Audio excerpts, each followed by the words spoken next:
Hi, hello, Che Zereza Force.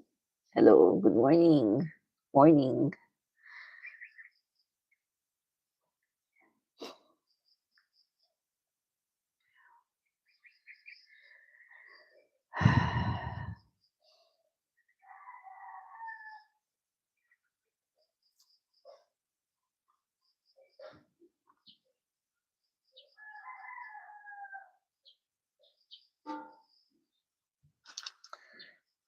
Hello, good morning. Yan.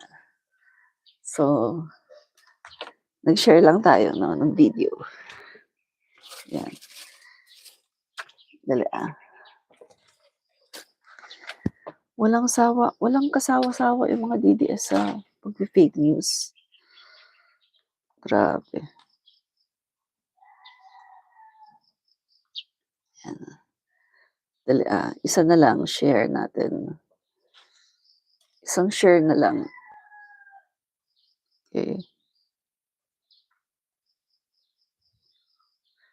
Booking na naman sila sa kanilang fake news Mga walang sawa talaga 'tong mga fake news peddlers na DDS, yan. So, alam niyo ba mga kaibigan na itong mga DDS ay walang kasawa-sawa talaga sa pag-fake news. At yan, booking na naman sila, booking na naman ang mga DDS mga kaibigan, no? So, Kamote TV, anong topic madam?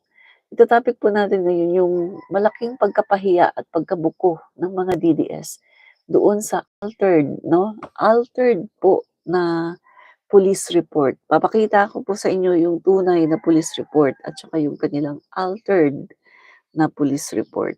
Grabe mga kaibigan, no? Talagang wala na talagang kahihiyan itong mga DDS.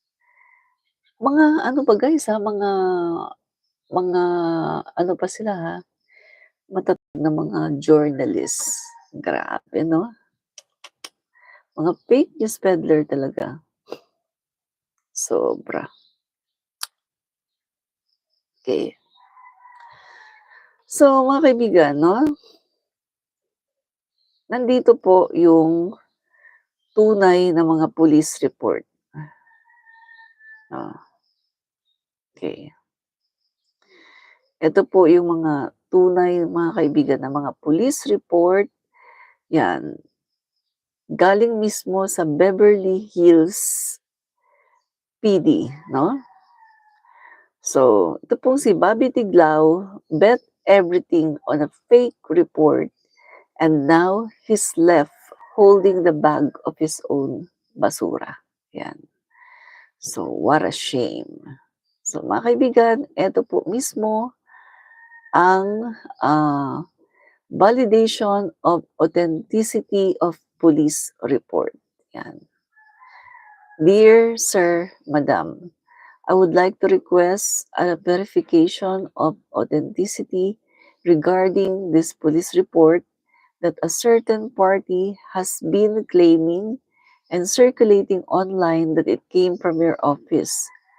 I would appreciate for your utmost response. Yan. So, ito po ngayon ang response. Yan, mga kaibigan, no? Galing po mismo sa Beverly Hills Police Department, 464 and Rexford Drive, Beverly Hills, California, etc., etc., no? Yan po. Yan. Galing po mismo ito sa Beverly Hills Police Department. Yan. So mga kaibigan, alam niyo na siguro, no? Kalat na ito no? Mga kaibigan, no? Ito po.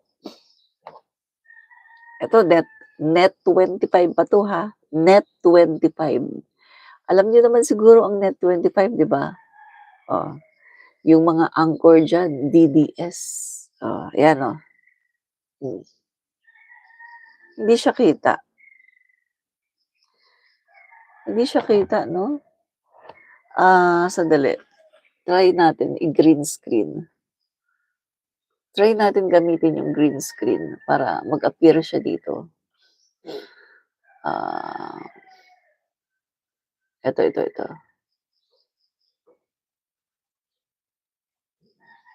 Hindi siya masyadong ano, 'yan. Ito yung mga kaibigan 'no, 'yan 'no, Net25, oh, Net25 'yan, babasahin ko na lang. Ayan po yung, Patricia Interim Patricia Tachias, Interim Records Manager, Police Department, Beverly Hills 'to, date July 15, 2025, 'yan. 2025 SDP-0460. Take note ito po Net25. Yung pinapakita ko ngayon Net25, ayan inano ko sa green screen. Oh. So babasahin ko Sabi po dito, this letter is response, unahin muna natin, regarding response to California Public Records Act request. Death Investigation Report 25-11805. No? So hindi ko nababasahin yung mga pangalan yung mga for privacy. This letter is in response to your request that was made electronically on July 15, 2025 under the California Public Records Act. The request seeks disclose of a report that occurred on March 8, 2025 under case number 2025-00011805. The Beverly Hills Police Department has determined that the request in part seeks copies of public records and BHPD's possession.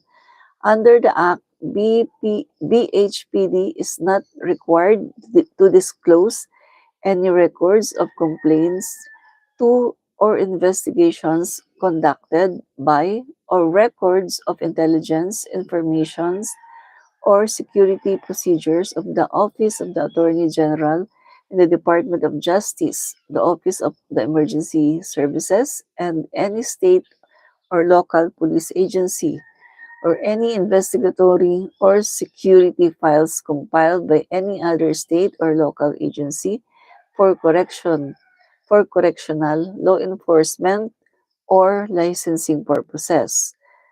Gov.code, may mga number, no? So hindi ko na babasahin, nahilo ako sa number. The records sought in the request fall under the exempted and therefore will not be disclosed. However, BHPD is providing the following information in accordance with the Act. Okay. Crime incident, death investigation. Location of incident, 9876 Wilshire Boulevard, Beverly Hills, California, the Beverly Hilton. Reported date time, March 8, 2025, 11:32 a.m.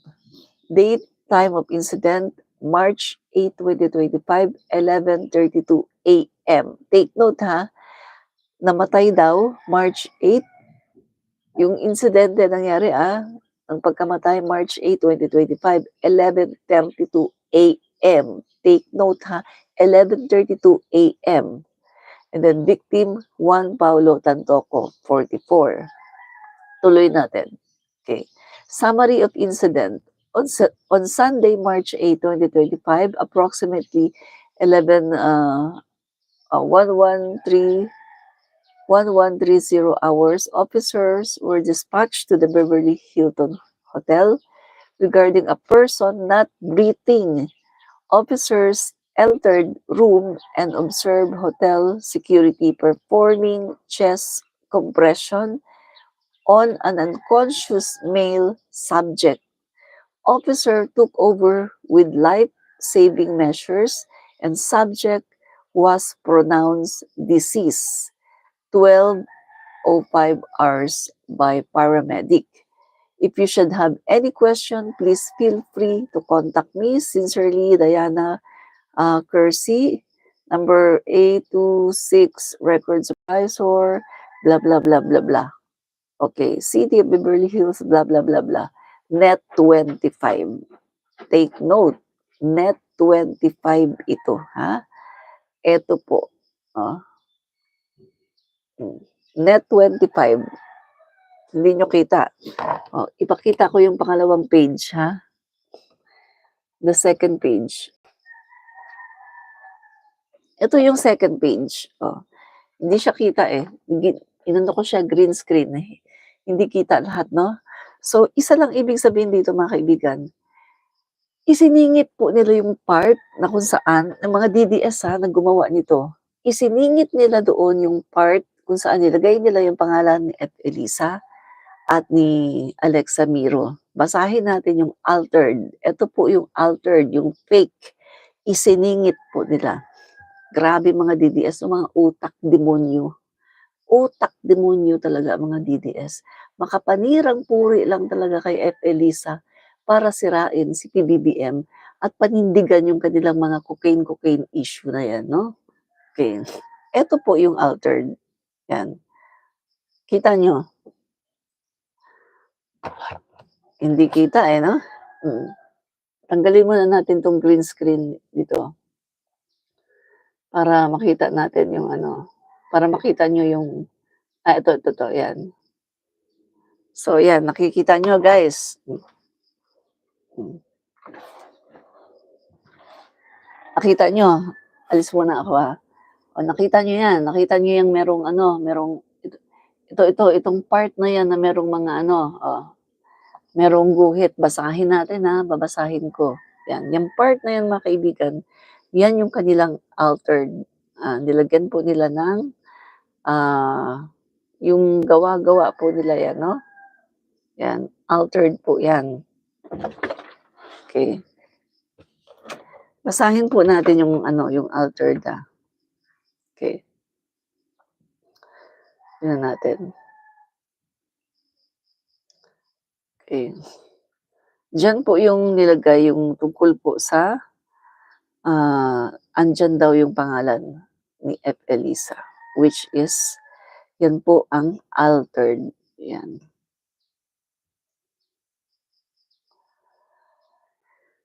Yan. Yung part po na yan, yung altered, no? Sandali. Yan, yan po. And the cause, basahin ko na lang dito. And the cause is initially suspected to be, hindi kita guys, hindi kita. Pero ang nakalagay po dyan, suspected to be cocaine. Cocaine, cocaine overdose. Sandali Hanapin ko yung, yung meron yan eh. Nakita ko kanina yung sa altered. Grabe, no? Grabe makapanira ang mga DDS talaga. Maka fake news peddler talaga ito mga bugok. Okay. Grabe.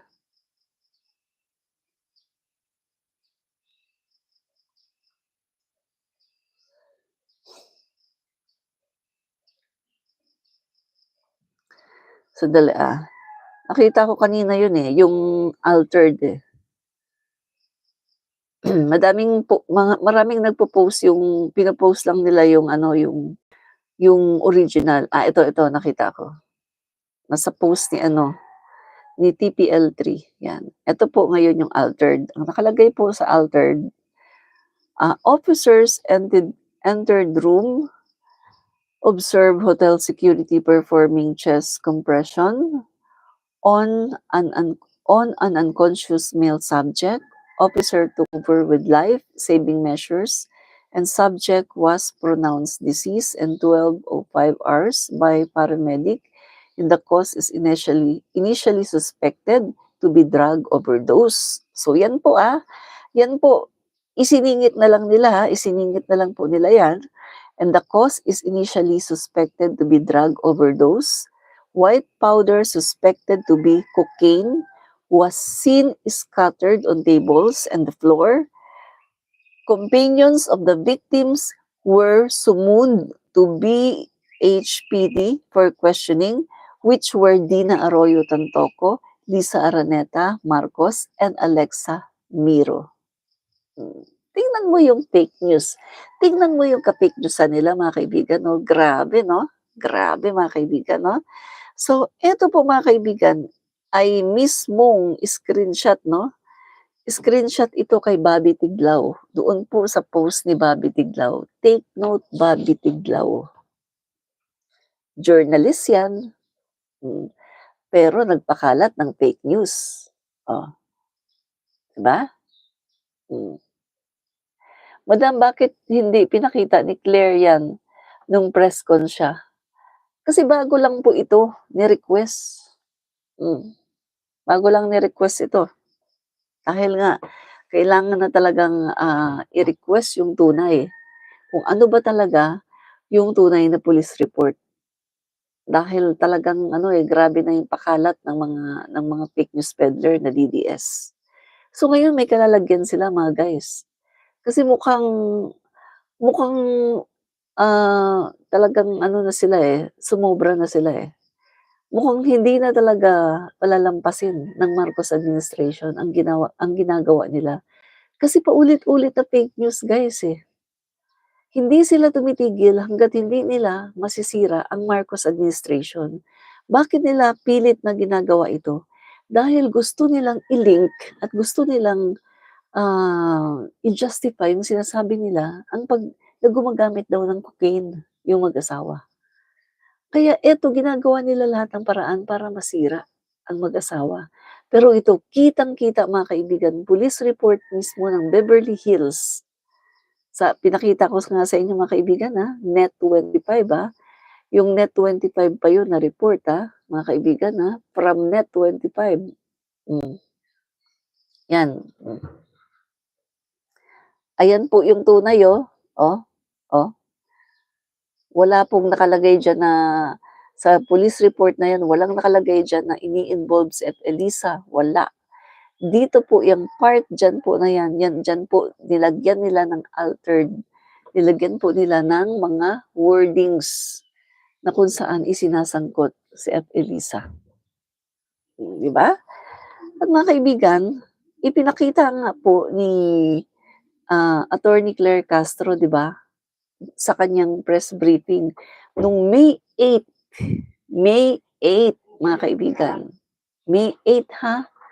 Guys, si Elisa ay nasa, ah, na yun yung kun ah, konsyerto ba yun? Kita, dali, nandito yun, nai-post ko yun, okey. Eto nandito, hmm. Tanggalin lang natin 'tong, ah, tanggalin lang natin 'tong green screen. Ayan, ayan eto, Net25 'di ba? Net25, 'yan, 'di ba? Oh, pagdating dito mga kaibigan dinugtungan nila 'yan na ang ano daw, ang biktima daw ay gano'n-gano'n daw, cocaine overdose. Tapos may nakita daw na mga powder na, mga white powder daw sa table naka-spread na, pinaghinalaan ng cocaine. Pagkatapos si Elisa daw nandun, yung asawa si Alexa Mirror nandun daw sa scene. Diyan po, pagkatapos nitong word na 'yan, yung paramedic dinugtungan, inedit. Gano'n po sila kademonyo yung mga DDS. Gano'n sila kademonyo yung mga DDS na 'yan. Na gagawin nila lahat para talagang masira si Elisa, 'di ba? At saka si PBBM. So ito po mga kaibigan, eto, sinabi po dito ni, ah, Attorney Claire Castro mga kaibigan, okey, pakita natin, namatay si Tantoco mga kaibigan, namatay siya May 8, 'di ba? May 8, May 8 tuloy. Namatay po siya, dali, ayan, okey. Iba po 'di ba, iba yung sinasabi, okey. May 8 siya namatay, pero nasaan po si F. Elisa nung May 8? Nasa isang event. At nilinaw nga po ni Palace Officer Castro na itong si Tantoco ay hindi kasama sa entourage. Kasi po si Tantoco ay hindi government official. Hindi din po siya appointee. Ang appointee lang po ay ang asawa. At si Tantoco, yung asawa at yung 3 anak ay nag-i-stay sa ibang hotel. Iba po ang hotel ni F. Elisa. No? Grabe mga pag-fake news mga DDS. Hindi na sila nagsawa sa fake news. No? Mga fake news peddler ang mga ano. Investigation. Since he's part of the First Lady's entourage, may we know if the First Lady will comment on this? And from the Malacanang po, the presidential sister released a statement. Senator Aini is calling for a comprehensive report from the palace to dispel further speculation. Nakakalungkot dahil yung mga pribadong tao na nagluluksa ay nadadamay sa pamumulitika. Ginagamit ng iba mga obstructionists para masira ang First Lady, ang Pangulo at ang administrasyon na ito. Nakakahiya ang kanilang mga ginagawa.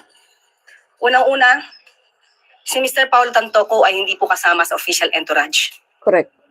Ni FL o ni First Lady ng unang ginang. Nakakahiya dahil gumawa sila ng peking police report. Naturingan journalist, mga dating spokespersons, hindi marunong mag-imbestiga ng sarili. Hindi sila nagiging journalist, hindi nagiging propagandista ng kanilang mga sinusulong na interes. Ang sinasabing police report na naipost sa Facebook ay isang malaking kasinungalingan. Kahit kayo po mismo ay maaaring mag-imbestiga sa nasabing lugar sa Beverly Hills Police Department para malaman nyo na yung nilagay sa Facebook na may guhit na color pink, kung hindi ako nagkakamali, ang parting yun ay dinagdag lamang. Nag-start ang mga salitang, and I quote, and the cause of initially suspected to be drug overdose up to the word Miro, yan po ay dinagdag lamang.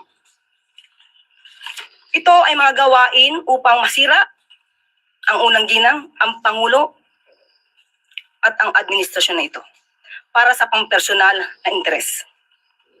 Tandaan po natin, ang unang ginang po, nung siya ay nasa Los Angeles, ay meron po siyang security service na provide ng US. Correct. At meron din po siyang asamang PSG. Tumpak. Hindi rin po siya nag-stay sa nasabing hotel ni Mr. Tantoco. Iba po ang kanyang hotel. Correct. At meron po siya mga activities March 8. Kung pwede po nating maipakita sa monitor. March 8, makikita niyo po sa screen na mayroong konsyerto para sa Filipino. Makikita niyo sa larawan din, Secretary Cristina Frasco. March 8 yan ginanap, hapon hanggang gabi. Paano masasabi ng mga obstructionist na to, ng mga fake news peddlers na to, ang patungkol sa nakita nila mga tao doon sa vicinity? Kaya po yan ay dinagdag lamang. Nandito naman po yan sa Facebook ng unang ginang. Pero kahit ito po ay nasa Facebook at ito po ay nai-report naman, pilit nilang binabago ang kwento at nakakalungkot dahil kapwa Pilipino ang kanilang niloloko para sa kanilang personal na interes. So muli, sa mga journalist na nagpapanggap na kayo journalist, pero lumalabas na kayo propagandista, maawa po kayo sa bansa. Maawa po kayo sa taong bayan. Huwag niyo pong lokohin ang mga Pilipino. Yusek, magandang hapon. Just to follow up on Tantoco case, I would like to reiterate that Senator Amy Marcos issued a statement urging Malacanang to release a comprehensive report about what happened, the whereabouts of the First Lady. Do you see a need for this? Are you going to heed to this call? Nagsalita na po ako ngayon. Pinaliwanag na po natin lahat ng mga katotohanan. So, wag po tayo kasing maniwala masyado sa drama, sa gimmick, sa gawa-gawang kwento. Siguro din tayo po bilang miyembro ng media, kaya din po natin alamin kung ano ba talagang katotohanan dito. So, sasabi ko na po, yung police report na yan, it's a fake document. Pero how's the First Lady use it? Walang okay na siya. Alam niya kasi po yung katotohanan. Sa totoo lamang po